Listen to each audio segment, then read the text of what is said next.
Assalamualaikum warahmatullahi wabarakatuh. Alhamdulillah rabbil alamin, wassalatu wassalamu ala nabil qasimil amin sayyidina Muhammadin wa ala alihi wa sahbihi ajma'in. Subhanaka la ilma lana illa ma 'allamtana innaka antal alimul hakim. Wala haula wala quwwata illa billahil aliyil azim. Bishrah li sadri, yassir li amri, wahlul 'uqdatam min lisani yafqahu qawli. Saddid lisani wahdi qalbi bihaqqi sayyidina Muhammadin sallallahu alaihi wa sallam. Allahumma salli wa sallim barik ala sayyidina Muhammad al-fatih lima uliq wal khatim lima sabaq nasiril haqqi bil haqq wal hadi ila siratikal mustaqim sallallahu alaihi wa ala alihi wa sahbihi haqqa qadrihi miqdaril azim. Alhamdulillah, kita sambung pembacaan kitab Syama'il Muhammadiyah karangan Al-Imam At-Tirmidzi rahimahullahu taala. Kita masuk pada hadis yang hadis yang ke-11. Bismillahirrahmanirrahim. Wa bihi ilai qala hadatsna Sufyan bin Waki', hadatsna Humaid bin Abdurrahman Ar-Ru'asi an Zuhairin an Abi Ishaq qala sa'ala rajulun Al-Bara ibn Azib akana wajhu Rasulillah sallallahu alaihi wasallam mithla as-sayf qala la bal mithla al-qamar.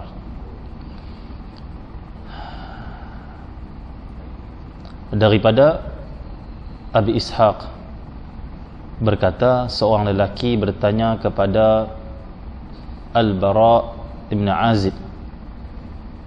Al-Bara ibn Azib iaitu termasuk sahabat Nabi SAW yang disebut Sirarus Sahabah. Itu sahabat yang kecil. Maksud sahabat yang kecil adalah sahabat yang muda, yang masih lagi dia panggil apa, waktu budak-budak atau remaja telah masuk Islam dan bersama Nabi Muhammad SAW. Bara ibn Azib sebelum mencapai umur 15 tahun dia telah meminta kepada Nabi SAW untuk menyertai Badar ataupun untuk bersama-sama ke Badar. Dia dan juga Sayyidina Abdullah bin Umar, iaitu anak kepada Sayyidina Umar Al-Khattab radhiyallahu anhu, yang mana umur mereka ini sebaya. Umur tak sampai 15 tahun tapi nak pergi perang. Ini satu keimanan, satu kehebatan dan kesungguhan para sahabat Nabi SAW. Walaupun masih kecil tetapi sudah ada satu pemikiran seperti mana orang besar, iaitu ingin pertahankan Nabi Muhammad SAW, ingin berjuang Islam, ingin menjadi pejuang di jalan Allah Subhanahu wa taala. Ini menunjukkan betapa hebatnya tarbiyah Nabi Muhammad dan juga para sahabat kepada anak-anak mereka. Sehingga dan Al-Bara ni Ibn Azib, dia dan ayahnya kedua-duanya Islam. Betapa hebat didikan para sahabat Nabi SAW sehingga kan anak yang masih kecil nak membela agama Allah Subhanahu wa taala. Kebiasaan anak-anak yang kecil ini, mereka hanya memikirkan makanan, permainan dan sebagainya. Tetapi bila anak kecil memikirkan tentang jihad, memikirkan tentang perjuangan, ini satu benda yang besar. Sebab itulah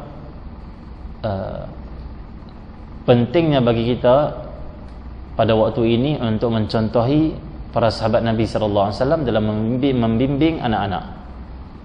Seperti dikatakan oleh sahabat Nabi SAW, para sahabat mengatakan, kami mengajarkan anak-anak kami tentang sifat-sifat Nabi Muhammad seperti mana kami ajarkan mereka surah-surah dalam Al-Quran.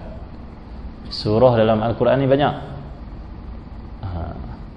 dan menceritakan tentang sifat-sifat Nabi SAW itu kepada anak-anak mereka seperti mana surah-surah dalam Quran, maksudnya banyak, sehingga kan anak-anak yang kecil ini tumbuh dengan keimanan yang kuat dan kecintaan yang kuat pada Nabi SAW. Tak sampai umur 15 tahun Barra' bin Azib nak pergi perang Badar, nak pergi join Badar.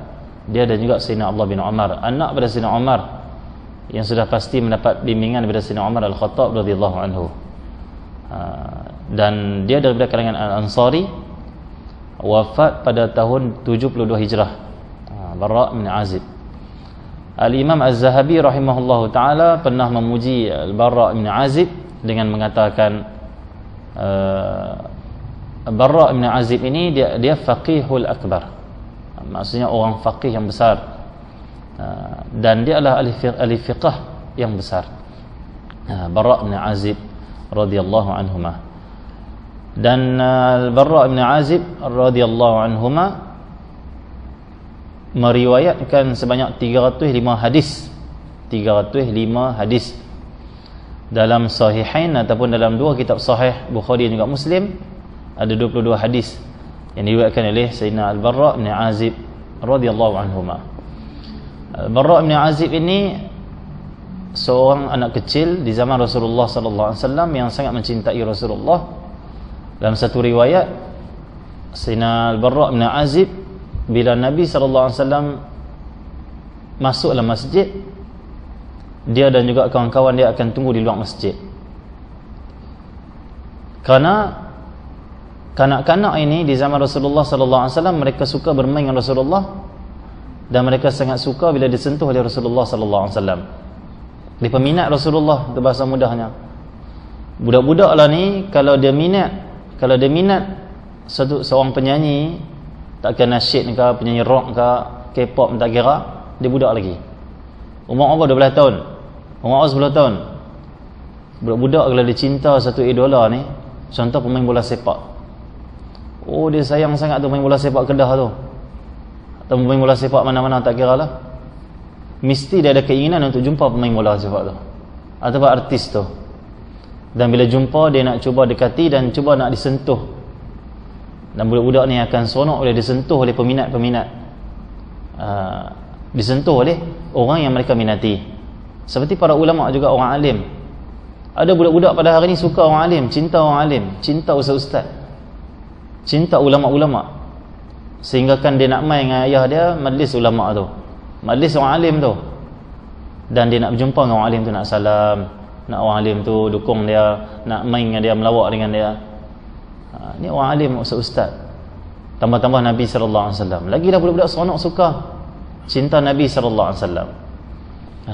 Ini akhlak Rasulullah, ini rahmatan lil alamin. Wa ma arsalnaka illa rahmatan lil alamin. Tidak kami utus engkau wahai Rasulullah sallallahu alaihi wasallam melainkan untuk menjadi rahmat, kasih sayang bagi sekalian alam. Kanak-kanak termasuk alam. Maka cinta Nabi dapat juga pada kanak-kanak, pada budak-budak. Maka ada satu riwayat hadis, kata Sayyidina Barra' bin Azib, aku tunggu dengan kawan-kawan aku di luar masjid menunggu Nabi sallallahu alaihi wasallam keluar. Karena mereka tahu Rasulullah bila keluar daripada masjid, bila Nabi tengok ada kanak-kanak, Nabi akan bagi salam, dan Nabi akan dekati budak-budak, dan Nabi akan menyentuh kanak-kanak ni sebagai tanda kasih sayang dan peduli Nabi sallallahu alaihi wasallam kepada kanak-kanak. Seperti Nabi sallallahu alaihi wasallam sabda, laisa minna man lam yuqir kabirana wala yarham saghirana. Bukan daripada kalangan orang yang mengikuti sunnah kami yang tidak memuliakan orang tua-tua ataupun orang besar-besar, termasuk orang berilmu, termasuk di sini kabir, wala yarham saghirana, dan tidak mengasihi budak-budak atau kanak-kanak, orang kecil. Siapa tak hormati orang-orang besar, orang berumur, orang tua-tua, dan tidak sayang, kasih kepada kanak-kanak, bukan orang yang ikut kami, kata Nabi SAW. Laisa minna, kan kalangan kami ataupun yang ikut sunnah kami. Jadi ini Nabi ajak kepada kita kasih sayang kepada semua manusia, tak kira peringkat umur macam mana pun. Ini Nabi SAW bawa kasih sayang ini. Kata Sayyidina Barra' bin Azib, bila Nabi SAW keluar, Nabi tengok kami ini kanak-kanak di luar masjid, Nabi dekati kami, Nabi menyentuh kepala kami. Dan waktu Nabi SAW datang kepada aku, kata Sayyidina Barra' bin Azib, Nabi pegang kepala aku, sapu kepala, kalau anak yatim daripada belakang ke depan, macam tu, sampai ke muka, macam tu. Ni kalau anak yatim sapu di belakang, mai sini. Okey. Kalau kanak-kanak yang bukan yatim, daripada depan kepala dia ni, tarik di belakang. Kita kalau boleh amalkan sunnah Nabi SAW ni. Jumpa budak-budak kecil-kecil tu, umur 2 tahun, umur 3 tahun, umur 5-6 tahun, umur mungkin 6 tahun, sentuh kepala dia daripada depan ke belakang. Kalau anak yatim, belakang ke depan. Sentuh. Ini sunnah Nabi SAW, bagi salam dan sentuh kanak-kanak. Ada waktu yang lain Nabi bagi salam, Nabi sentuh kanak-kanak dan main dengan kanak-kanak. Nabi main. Sampai kata Sayyidina Aisyah, kalaulah kamu melihat Rasulullah itu bermain dengan kanak-kanak, kamu akan ketawa pada Rasulullah. Kena melihat Rasulullah macam kanak-kanak juga. Inilah orang yang hebat, orang yang agung. Kenapa? Boleh menyesuaikan diri dengan siapa saja. Bukanlah orang yang hebat, kalau jumpa orang semua buat kemas. Kemas. Hormat sikit saya. Apa hormat? Bukan itu orang hormat kita. Orang akan hormat kita kalau kita boleh bergaul dan menghormati semua orang. Orang hormat kita.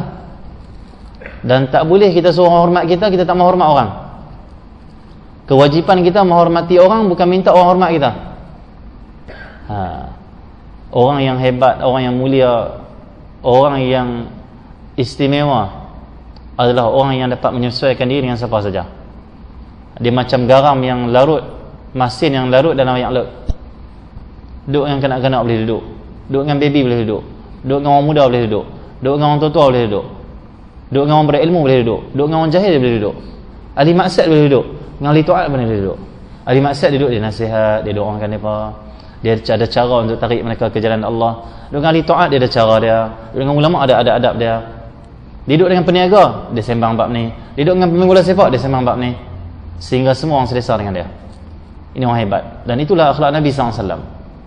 Seperti dirasakan di Sahih Bukhari, Nabi SAW itu kata para sahabat, idza dzakarna dunya dzakarahu ma'ana. Ini akhlak Nabi Muhammad. Kami ni para sahabat, bila kami sembang tentang dunia, kami sebut tentang dunia, cerita tentang dunia, dzakarahu ma'ana.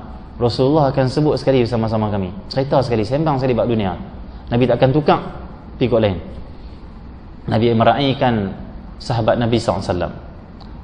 Dunia di sini maksudnya sembang tentang kenderaan, tentang rumah, tentang perhiasan yang selagi mana tidak melanggar perintah Allah SWT. Nabi sembang sekali. Sahabat sembang bab rumah, kalau buat macam ni elok lah. Nabi tanya macam tu elok. Wahai Rasulullah, ni kenderaan ni, kuda ni ada jenis ni, kuda ada jenis ni, unta ada jenis ni. Nabi sembang sekali. Nabi tanya ni jenis ni bagus, jenis ni elok, jenis ni bakar ni. Sembang. Nabi menyesuaikan diri dengan orang. Walaupun hati Nabi itu dipenuhi dengan cinta Allah SWT akhirat, tapi tetap Nabi meraihkan manusia yang di hadapan Nabi SAW. Ini akhlak. Idza dzakarna al-ta'ama dzakarahu ma'ana. Bahkan sembang bab makan. Ya dzakarna ta'ama. Bila kami sembang bab makan, Rasulullah dengan kami. Rasulullah dengar. Dzakarahu ma'ana, dan Nabi sebut. Nabi bersembang bab makan ni bersama kami. Oh, ni buah ni sedap, buah ni ada khasiat ni. Oh, kita kalau makan lauk ni campur dengan lauk ni sedap. Kita kalau ini Nabi sembang bab makan. Kalau kita ni sembang bab nasi goreng apa sedap. Sembang bab kuotiau kerang tang mana sedap. Sembang bab laksa tang mana sedap. Laksa telur cengai macam lain, laksa ni macam lain contoh. Sembang bab cucuk udang, bubuk. Sembang bab tu Nabi sembang sekali. Nabi tak kata apa ni kena makan ya. Tak ada jalan makan. Tak ada. Sembang makan, saya sembang bab makan. Sembang bab dunia, saya sembang bab dunia kalian. Wa idza dzakarna al-akhirata dzakarahu ma'ana. Sembang bab akhirat, para sahabat sembang bab akhirat, Nabi sembang sekali bab akhirat. Betapa tinggi akhlak Nabi SAW. Maka kata Sayyidina Bara bin Azib, Nabi keluar daripada masjid, Nabi menyapu kepala kanak-kanak yang ada. Nabi mendekati kanak-kanak. Dan Nabi SAW mendekati aku, kata Sayyidina Bara bin Azib, Nabi menyapu kepala aku dan meletakkan pipinya, meletakkan tapak tangannya yang mulia di pipi aku. Pegang, sentuh kepala, Nabi pegang pipi dia.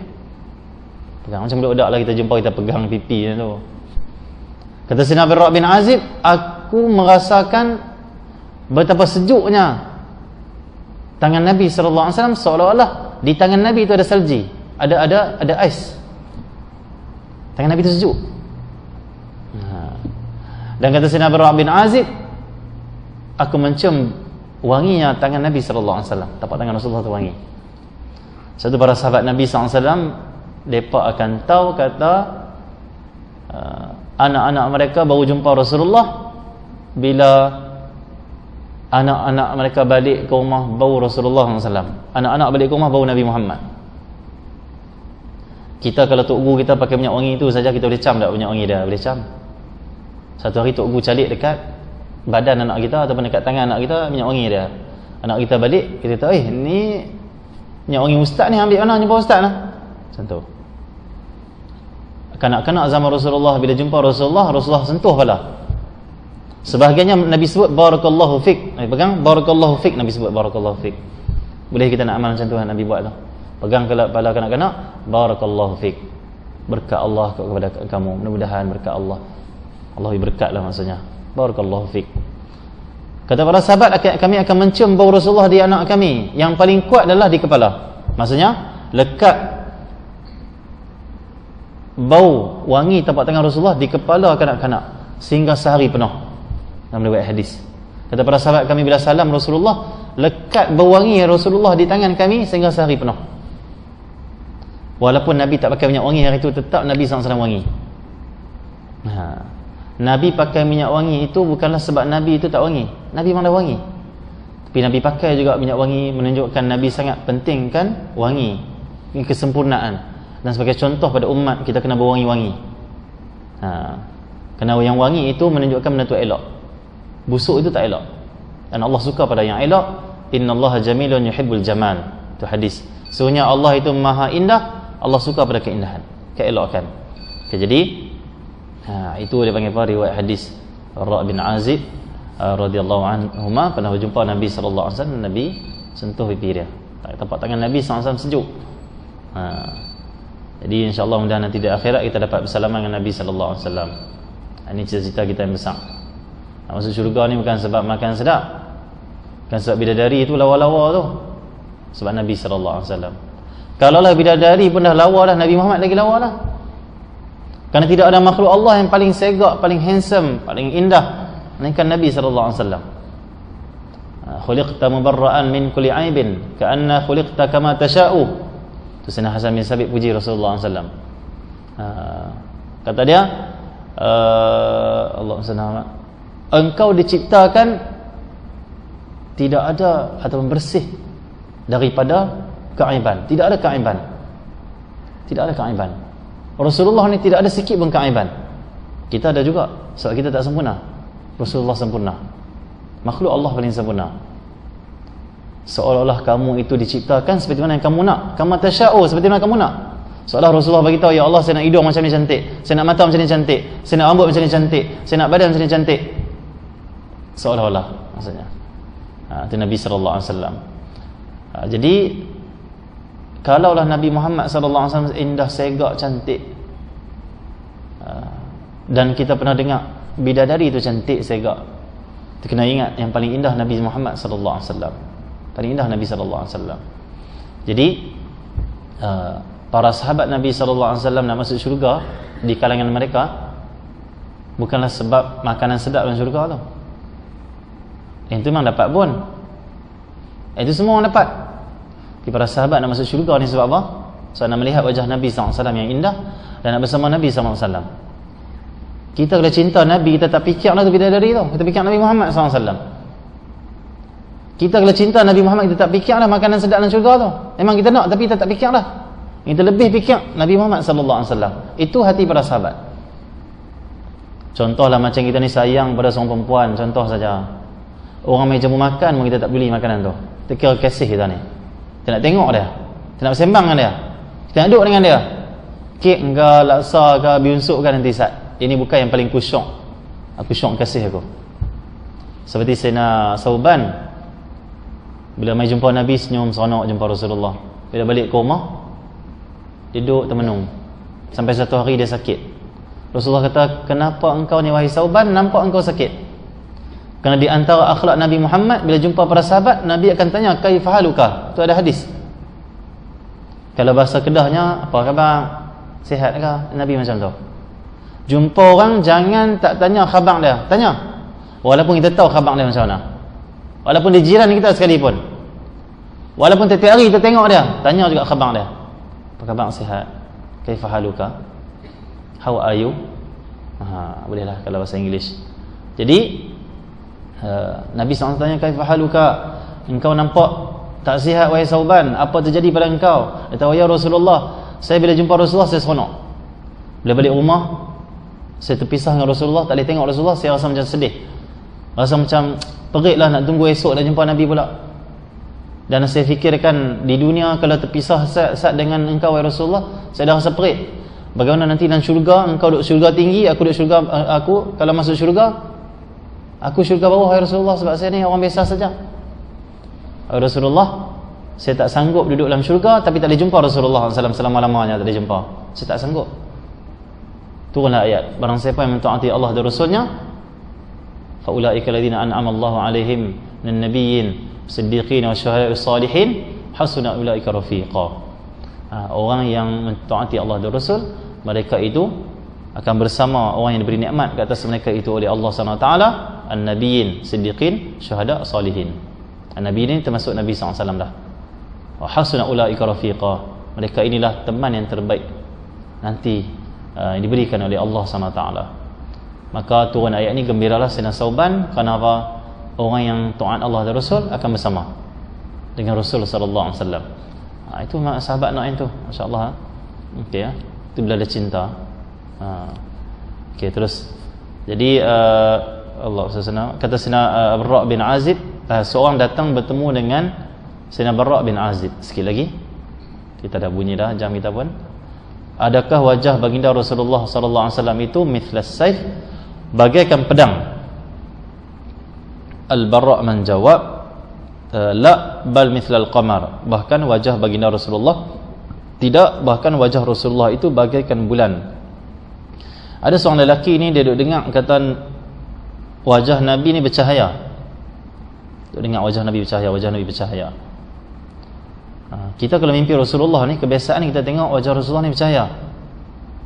Tapi kalau kita tengok malam tu kita tidur, mimpi Rasulullah tak bercahaya muka, jangan kita kata Rasulullah tak ada cahaya, boleh dia kafir, boleh jadi keluar agama Islam, na'udzubillah, terbatal iman kita. Dia dikira merendahkan Nabi Muhammad sallallahu alaihi wasallam.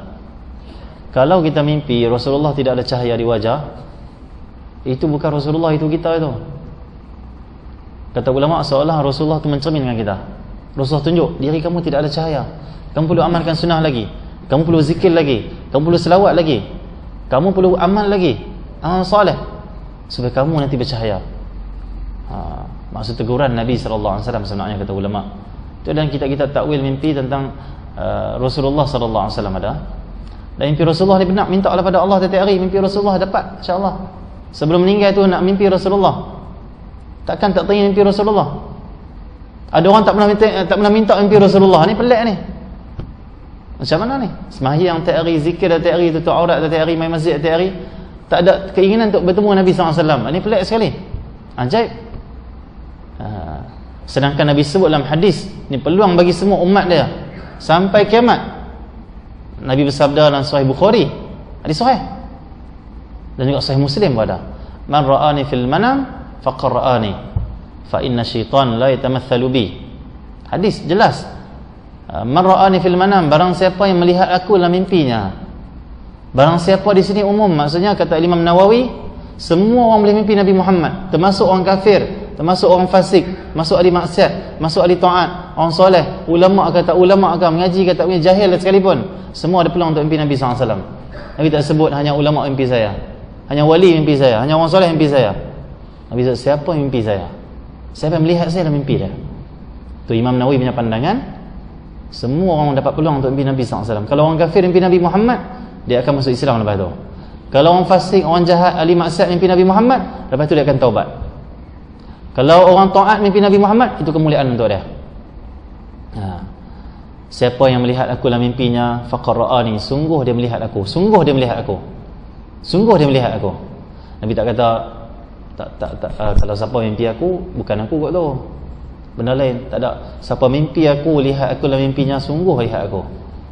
Macam mana kita nak tahu tu Nabi Muhammad SAW? Mengaji syama'il. Rambutnya macam mana, wajahnya macam mana, hidungnya macam mana, matanya macam mana, bibirnya macam mana, pipinya macam mana. Macam mengaji syama'il, supaya kita dapat mudah pengecaman kita, ini Nabi Muhammad SAW. Okey, kalau tak mengaji syama'il, tiba-tiba dapat mimpi Rasulullah. Orang bagi tahu ini Rasulullah. Rujuk ulama. Kita tak tahu, rujuk orang yang tahu. Fas'alu ahla dzikri in kuntum la ta'lamun. Tanya ahli dia kalau kamu tak tahu. Tanya Tok Guru, saya mimpi seorang ni, dia kata, orang kata Rasulullah lah. Hidung macam ni, muka dia bercahaya macam ni, demai macam ni. Tok kata, Rasulullah tu. Alhamdulillah, syukur. Yang ketiga, boleh tahu dengan keimanan kita kepada Allah dan Rasulnya. Tengok-tengok mimpi, oh Rasulullah, sini. Bukan orang bagi tahu apa ni, sini Imam Mas'ud ni, Rasulullah. Tanpa kita ragu, ini Rasulullah. Keimanan kita dapat terus sebenarnya. Firasatul mu'min. Jadi Rasulullah tu. Bangun akan rasa lain. Kalau bangun rasa biasa, mimpi pak tu tadi tak diingat, tak ingat pula. Bukan lagi. Kalau mimpi tu menangis, dia cinta lain macam, hari tu teringat Rasulullah. Selawat menangis. Lain macam lah hari ni aku. Rasulullah SAW. Minta semua akan dapat. Bukan ulama aja tu mimpi Rasulullah tu, kita tiap hari mimpi Rasulullah. Kalau kita minta, insya-Allah kita selawat elok. Kita amalkan sunnah sikit-sikit yang kita mampu. Tiap hari mimpi Nabi SAW. Sayyidina Anas bin Malik, lepas Rasulullah wafat, setiap hari dia tidur, dia mimpi Nabi SAW. Itu cinta, rindu Nabi SAW. Bahkan kata ulama, Sayyidina Anas kalau rehat terlelap pun mimpi Nabi SAW. Itu nak Sayyidina Anas bin Malik. Semua orang dapat peluang, takkan tak mau jumpa Nabi SAW. Ini bukan benda karut. Orang tak karut mimpi-mimpi ni. Mana karut Nabi sebut? Nabi mana boleh taklif kata kalau kita karut bagaimana hadis Nabi SAW. Kalau kita karut macam kita nak baca Al-Quran. Orang kata mimpi ni karut. Tu Quran macam mana? Quran cerita mimpi Nabi Ibrahim, Quran cerita mimpi Nabi Yusuf. Bahkan tak kira mimpi ni banyak maksudnya diceritakan oleh Allah SWT dalam Al-Quran dan dalam hadis Nabi SAW. Cuma adabnya lepas mimpi Nabi Muhammad jangan cerita ke orang. Takut orang ingkari, orang kutuk, padahal orang tu kutuk Nabi SAW. Jadi macam mana nak buat? Orang tak wajib percaya mimpi kita. Itu hukum dah. Orang tak wajib percaya. Kita tak boleh kata ni Nabi Muhammad, kalau tak percaya siap bang. Tak boleh. Orang tak wajib percaya. Harus saya nak percaya ataupun tidak. Kita percaya, pegang. Tak boleh cerita ke orang. Cerita pada guru kita ataupun orang yang paling kita kasih, yang boleh memahami apa yang kita dapat. Cukup. Lepas tu diam. Dan tak bagus kalau kita cerita mimpi Nabi Muhammad SAW kepada orang ramai. Tak bagus. Simpan masing-masing. Okay, dan minta Allah tambah lagi, datang lagi mimpi Nabi SAW. Terus.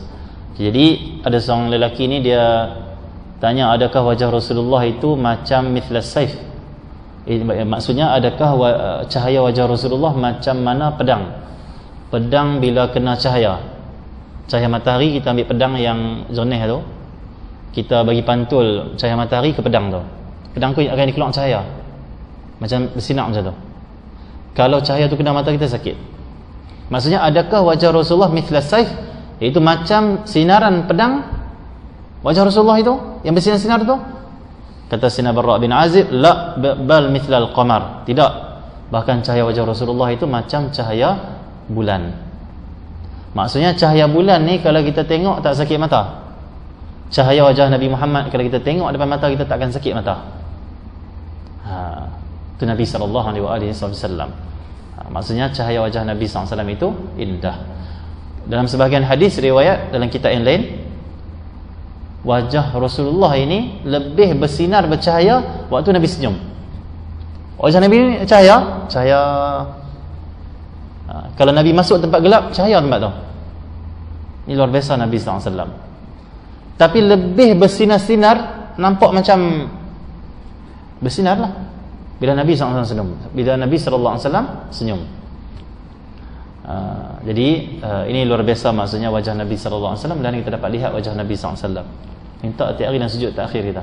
Minta ahli hadis, ulama hadis tiap hari minta mimpi Nabi SAW. Ahli selawat tiap hari minta mimpi Nabi SAW. Ahli yang amalkan sunnah sesuatu tiap hari minta mimpi Nabi SAW. Sebab kita kalau rindu Nabi, nak tengok Nabi lah, minta tiap hari, insyaAllah dapat lah. Kan tak dapat kot, minta tiap hari Allah bagi. Kita doa pada Allah, Allah bagi insya-Allah sebelum meninggal kita minta sekali mimpi Nabi SAW paling kurang. Mudah-mudahan dunia kita dapat lihat, akhirat kita dapat lihat juga insya-Allah. Itu hadis Sayyidina Barra bin Azib radhiyallahu taala anhuma. Kalau kita baca lagi ni panjang lagi ni. Mungkin cukup agak tu, boleh subuh dari panjang. Dibanyakkan selawat pada Nabi SAW. Syama'il ni sebenarnya tak waktu kuliah subuh ni dia macam terkejar-kejar sikit. Bahasa Kedah kita kalut ni, kelang kabut sikit.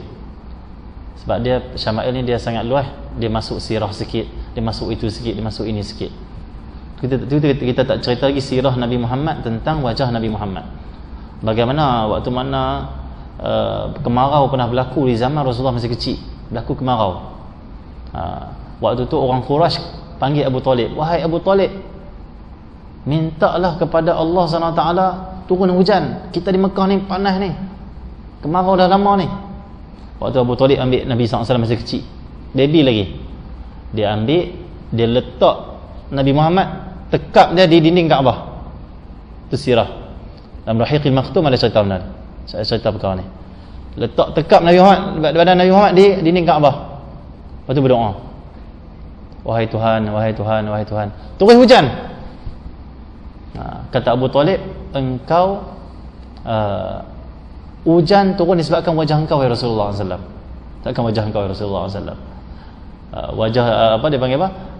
Hujan turun disebabkan engkau wahai Muhammad, sebabkan wajah engkau wahai Muhammad. Tak, tekap tu terus turun hujan. Tu Nabi SAW, wajah Nabi SAW. Jadi dia luas lah, Syama'il ni dia luas sikit. Jadi tak apalah, tapi kuliah subuh tak boleh lama lah, bahaya lama-lama ni. Tak naik siren warna merah, bahaya. Okay. Jadi mudah-mudahan kita dirahmati oleh Allah. Selawat banyak pada Nabi Muhammad. Lebih kurang 2 minggu akan masuk bulan kelahiran Nabi Muhammad, bulan Rabiul Awal. Engkau raikan dengan banyakkan selawat pada Nabi SAW, amalkan sunnah Nabi SAW banyak-banyak, praktik akhlak Nabi SAW, baca Syama'il di rumah kita, baca sirah di rumah kita, cerita pada anak-anak isteri tentang Nabi SAW. Apa yang kita dapat bagi ni cerita pula. Kerana Nabi yang suruh kita, alimu auladakum bi thalathi khisalin, ajarkan anak kalian 3 perkara. Pertama sekali Nabi sebut, ajar apa? Ajar matematik, bukan bahasa Melayu, bukan bahasa Inggeris. Ajak cinta Nabi kamu, ajak anak-anak kamu cinta Nabi kamu. Di samping belajarlah Inggeris apa semua belajar, tapi yang utama, yang besar, ajarlah anak-anak kamu 3 perkara. Yang pertama cinta Nabimu, yang kedua cinta keluarga Nabimu, yang ketiga membaca Al-Quran ataupun menghafal Al-Quran. Mudah-mudahan ingin banyakkan selawat dan Nabi SAW. Allah bersihkan hati kita, Allah turunkan rahmat, Allah buka pintu-pintu langit untuk Allah mustajabkan doa kita. Dan dengan berselawat dan Nabi SAW, Allah tunaikan semua hajat kita. Berdasarkan hadis Nabi Muhammad, barang siapa yang selawat ke atas aku 1 sekali, Allah akan tunaikan 30 hajat dunia dia dan 70 hajat akhirat. Kita ni tiap-tiap hari tak sampai 30 hajat pun. Saya tak sampai 30 hajat hari ni. Kalau sekira-kira hajat saya lah, hajat betul di sana hari ni 3, 4 tak ada 1 apa. Tapi 30 hajat dunia kita dapat, 70 hajat akhirat lagi banyak tu hajat. Kalau 100 kali selawat, kalau tiap hari 100, berapa kali 100 tu, berapa ribu hajat Allah akan tunai untuk kita.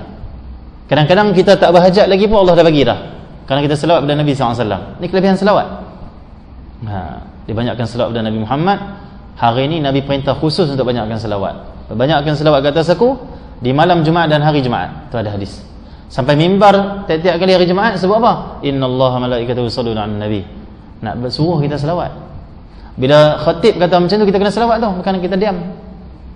Dan khatib baca tu, innallaha malaikatahu yusholluna 'alan nabi ya ayyuhalladzina amanu shallu 'alaihi wa sallimu taslima. Kita semua ramai-ramai kena sebut Allahumma shalli wa sallim wa barik alaihi wa ala alihi, ataupun Allahumma shalli ala sayyidina Muhammad wa ala alihi Muhammad wa sallim. Allahumma shalli ala sayyidina Muhammad wa alihi wa sahbihi wa sallim. Apa saja kena selawat, bukan diam waktu tu. Ramai orang dia tak tahu, dia diam. Sebab waktu tu bila sebut innallaha, ini perintah Allah SWT ayat ini, dan khatib nak ajak kita berselawat atas Nabi SAW. Seduduk di Yaman tu, satu masjid semua dekat-dekat selesai dengan Yaman. Bila khatib kata innallaha malaik, sampailah sallu alaihi wa sallimu taslima, ramai-ramai sebut Allahumma salli wa sallim alaihi, ramai kuat dalam masjid.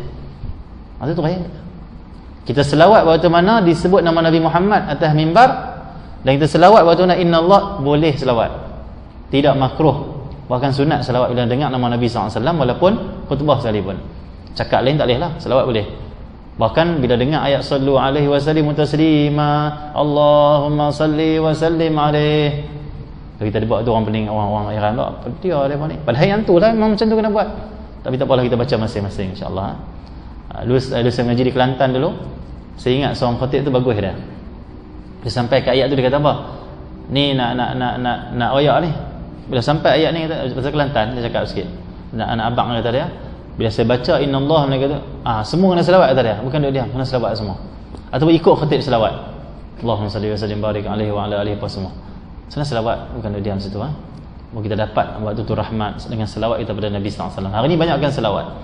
Bahkan kata Imam Nawawi, baca Quran dengan banyak selawat mana lebih afdal hari Jumaat? Banyak selawat lebih afdal. Kecuali kita baca surah-surah yang disunatkan hari Jumaat, Al-Kahfi dan sebagainya. Selain itu, banyakkan selawat dan Nabi sallallahu alaihi wasallam. Yang kita dirahmati oleh Allah Subhanahu wa taala. Sallallahu alaihi wasallam. Al-Fatihah. Allahumma inna bi'idaka wa ja'alna fi qulubina insana. Hasbunallahu wa ni'mal wakeel. Rabbana atina fid dunya hasanah wa fil akhirati. Sallallahu alaihi wasallam. Alhamdulillah alamin. Lepas ni insya-Allah di Masjid Tandok saya cadang kuliah sebulan sekali di sini, minggu kedua. Minggu ke apa? Kuliah saya minggu ketiga. Saya cadang untuk baca bab-bab dan syama'il saja. Kalau saya baca satu-satu hadis, dia ada dekat 400 hadis. Saya tak tahu 40 tahun lebih sebulan sekali saja. Jadi lepas ni saya hanya ambil bab. Bulan depan kita akan masuk bab tentang khatam cop Nabi SAW. Cop ada Nabi dah cop belakang. Jadi siapa ada kitab syama'il esok bulan depan buat pasal cop. Lepas bab cop saya tak ingat bab apa tau. Tulis satu bab sampai khatam. Saya tengok ada berapa bab, dan saya akan simpulkan saja hadis. Saya buat kesimpulan, saya sebut hadis ni dah ada 10 hadis ni bicara tentang ni. Saya tak baca satu hadis lah. Satu hadis baca, semua hadis akan masuk dah. Semua ada 56 bab. 56 pertemuan habis. 56 bab saja. 56 bab, kalau setahun ada 12 bulan. Berapa kalau rotan tu, bab pun tak habis juga kalau satu bab sekali jumpa. InsyaAllah sekali jumpa mungkin 2 bab ke boleh insyaAllah. Tidak, dia panggil apa, kita ngaji tak ambil sekat, saya sibuk hilang. Ustaz lain pula yang baca daripada awal pula, ustaz tu sibuk hilang. Sampai tak habis-habis kita punya kitab, tak tahu syama'il apa lagi. Di akhir zaman kita tak tahu apa nak berlaku, itu dan ini macam-macam, kesibukan dan sebagainya. Kita baca gitu kan. Kita mengaji, dia panggil apa, mengaji cara kilat, pengajian kilat. InsyaAllah lebih baik, lebih banyak kita akan dapat. Lebih berbeza-bezalah ilmu setiap subuh kita dapat kuliah bulanan kita. Sallallahu alaihi wasallam. Masih kepada semua para jemaah dan kita rahmati oleh Allah Subhanahu wa taala. Assalamualaikum warahmatullahi wabarakatuh.